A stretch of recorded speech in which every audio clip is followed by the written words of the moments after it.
35 years of building an empire, Vera Wang, the legendary designer known for revolutionizing bridal fashion, has sold her namesake brand to WHP Global. It's a stunning shift for a woman who didn't even start her fashion business until the age of 40. Along the way, she created a $2 million wedding dress made of over 2,000 peacock feathers, dressed countless celebrities, and stunned the world with her ageless style at 70. But what led this trailblazing icon to step back from her own legacy? Let's begin with the story of her fall. Vera Wang's story begins on the ice. As a young girl growing up in New York City, she trained as a competitive figure skater, dedicating herself to the sport with an unmatched passion. She skated under top coaches, training rigorously, and even competing at the U.S. Figure Skating Championships with her pairs partner James Stewart. At just 19 years old, she was featured in Sports Illustrated as one of their faces in the crowd, a moment that showcased her dedication to the sport. Her dream? To make the U.S. Olympic team. But when she didn't qualify for the Olympics, Vera faced a heartbreak that reshaped her future. So for me, when I saw that my career was going nowhere, I really had a nervous breakdown. I was lost. "I was devastated," she later admitted. Yet, as crushing as the disappointment was, it led her to her true calling: fashion. She left the rink behind, but never lost her love for skating. In fact, years later, Vera would combine her two passions by designing iconic costumes for figure skating legends like Nancy Kerrigan, Michelle Kwan, and most recently, Nathan Chen. Each design blended her sense of elegance with the athleticism and drama of skating, proving that Vera's love for ice remained strong. And fashion was the thing that really took the place for me of skating. It really gave me all those components, shows and music and editing and design and creativity. And her transition from skating to fashion wasn't immediate, but once Vera set her sights on the industry, she quickly made her mark. After studying art history at Sarah Lawrence College and spending time in Paris at the Sorbonne, she joined Vogue as a young editor. At just 23 years old, Vera became the magazine's youngest ever senior fashion editor, a title that spoke to her extraordinary talent and work ethic. He said, "I'm just not going to do that anymore. If you think you really want to be in fashion, go get a job." Her time at Vogue wasn't without challenges. On her very first day, she arrived at a shoot dressed in a chic Saint Laurent shirtwaist dress, complete with red nails and stylish sandals.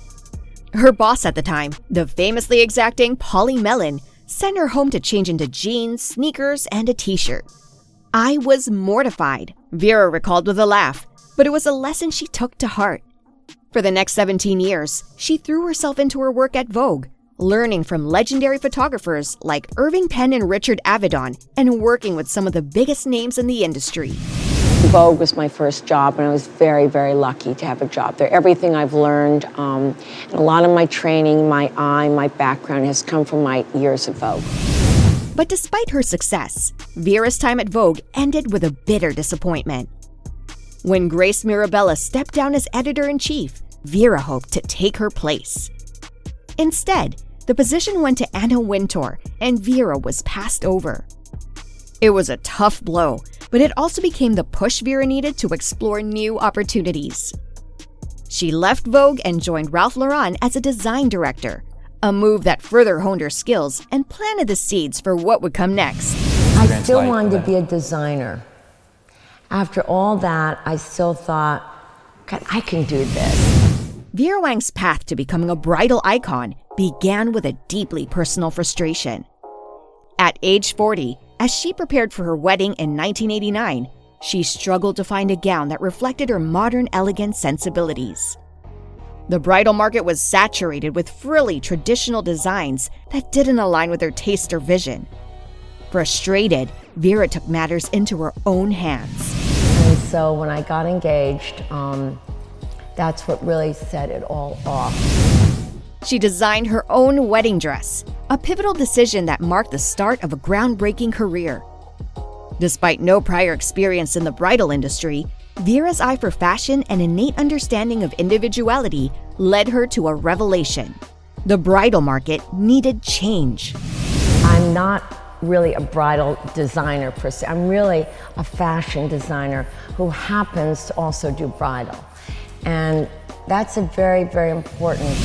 In 1990, Vera opened her first bridal boutique on Madison Avenue in New York City, introducing brides to something entirely new. Her designs were sleek, unconventional, and brimming with personality. She brought the high fashion sensibility she had honed during her years at Vogue and Ralph Lauren to an industry that had long resisted innovation. Brides could now step away from the standard cream puff gowns and opt for something bold, elegant, and uniquely theirs.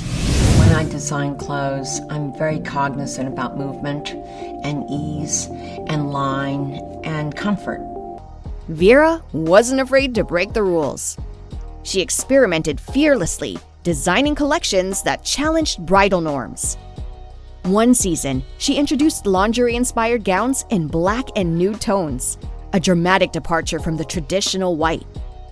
Though it shocked critics at first, the daring designs quickly gained popularity among brides who appreciated the edgier, more sensual look. Confident and at ease. And I think a woman is her most beautiful when she's natural. My entire career has always been about the craft, and it's about dedication and passion. Another time, she dedicated an entire collection to vibrant red gowns, a nod to her Chinese heritage, where red symbolizes good fortune. Each collection reflected her ability to merge her cultural influences and fashion-forward vision into wearable art. Her groundbreaking designs attracted a star-studded clientele.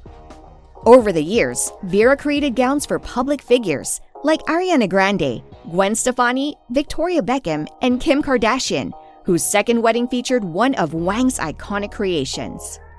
Chelsea Clinton and Ivanka Trump also wore Vera gowns, as did Sarah Michelle Gellar, Avril Lavigne, and Alicia Keys. These dresses were symbols of individuality and sophistication. Vera's reach extended beyond bridal wear. So red carpet dressing, long before it was called red carpet, was already something I realized it was very, very necessary to get your message across. Her evening gowns became a staple on red carpets, worn by stars like Viola Davis at the 2012 Academy Awards and Sofia Vergara at the 65th Emmy Awards. So I'm wearing Vera Wang. I'm very happy to be her date tonight. Even First Lady Michelle Obama turned to Vera Wang for her elegant evening ensembles, cementing the designer's reputation as a creator of timeless sophistication. But Vera's creativity didn't stop at bridal and evening wear. Her passion for figure skating, dating back to her youth, led her to design costumes for Olympic athletes, including Nancy Kerrigan, Michelle Kwan, Evan Lysacek, and Nathan Chen. Her contributions to the sport were so impactful that she was inducted to the U.S. Figure Skating Hall of Fame in 2009, an honor that highlighted her unique ability to blend artistry with athleticism. By the early 2000s, Vera's brand expanded into a full lifestyle empire. She launched the Vera Wang China and Crystal collection in 2002, followed by Simply Vera, an exclusive line for Kohl's in 2007, which brought her designs to a broader audience. She even ventured into menswear, teaming up with Men's Warehouse in 2012 to offer stylish tuxedos. Vera made sure her brand was accessible and versatile, reaching customers across all walks of life. As her reputation grew, so did her accolades. In 2005, she won the Council of Fashion Designers of America, or CFDA, Women's Wear Designer of the Year Award. A year later, the Savannah College of Art and Design honored her with the Andre Leontali Lifetime Achievement Award. By 2013, she had earned the CFDA Lifetime Achievement Award, a testament to her lasting impact on fashion. Vera's creativity shone brightly even in the face of challenges. In 2019, after a 2-year sabbatical, she returned to New York Fashion Week with her Spring-Summer 2020 collection, celebrating the 30th anniversary of her brand. The collection, praised for its daring elegance, showcased her ability to stay true to her distinctive style while evolving with the times. Though the show was marred by a few footwear malfunctions, Vera's bold designs and fearless presentation reminded the world why she remained one of fashion's most iconic names. Her influence extended beyond couture. Realizing her couture price tags limited accessibility, Vera partnered with Pronovius in 2021 to launch Vera Wang Bride, a more attainable line priced between £1,200 and £3,000. The partnership allowed her to expand globally, bringing her innovative approach to brides in new markets like Spain and Scandinavia. Through every step, Vera redefined what a wedding dress could be, giving brides the freedom to express themselves in ways that had never been possible before. But Vera's journey wasn't just about accessible bridal wear or celebrity-studded runways. It was also about breaking boundaries in the most unexpected ways. As Vera celebrated milestones like her 75th birthday and 35 years of her brand in 2024, she decided to sell her namesake label to WHP Global, a management group with a portfolio of global brands. This decision marked a significant moment in her career. While Vera stepped back from day-to-day ownership, she stayed on as Chief Creative Officer, ensuring her vision continued to guard the brand. She explained that joining forces with WHP Global allowed her to expand her brand into new territories like China, the Middle East, and Latin America, markets she had long hoped to explore. For Vera, this wasn't the end of her journey, but the start of an exciting new chapter. Even outside of her professional achievements, Vera Wang continued to fascinate and inspire. In 2020, at 70 years old, she stunned the internet with photos showing her incredibly youthful appearance in an orange sports bra and denim shorts. Social media users marveled at her age-defying looks, with comments jokingly speculating about her secret: unicorn blood being a popular theory.